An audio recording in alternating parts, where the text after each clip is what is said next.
you have to keep in mind that being a director doesn't mean that you're making what you want to make.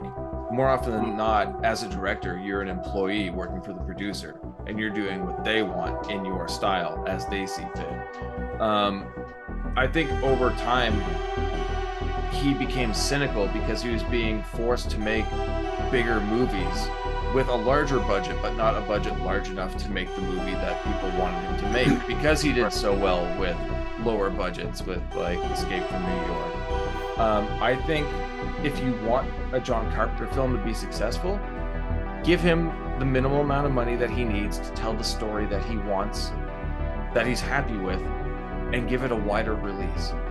The people are there to pay for it, and they will go watch it. Like, there are so many fans of his early stuff.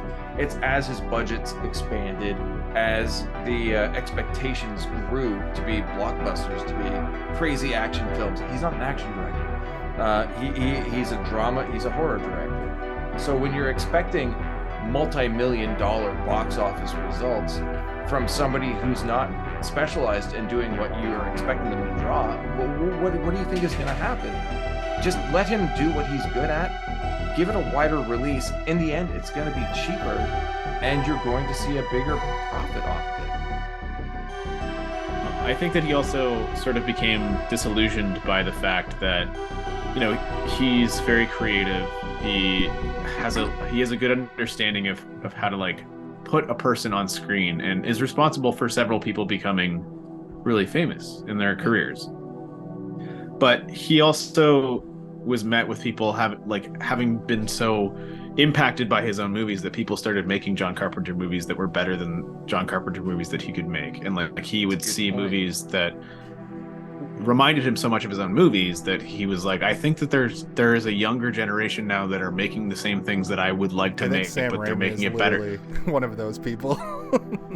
He's watching his craft be perfected by people that were inspired by him, which, you know, probably feels. You think he's happy about that, and he can like sit back. Well, I was gonna say it's probably like a double-edged sword, where he's probably happy about the fact that he's influenced people to make something that he would love to make, but seeing them make it better than him is like, well, I'm not needed here anymore. Like, my job is done. Like, I've seen what I would want to make and how I'd want to make it being made better than maybe I could have made it.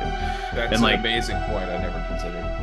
And it's kind of sad, but at the same time, it's like kind of nice, you know? Like, it means that, you know, he has like a nice lush career. He made what, like 19, 20 movies, something like that.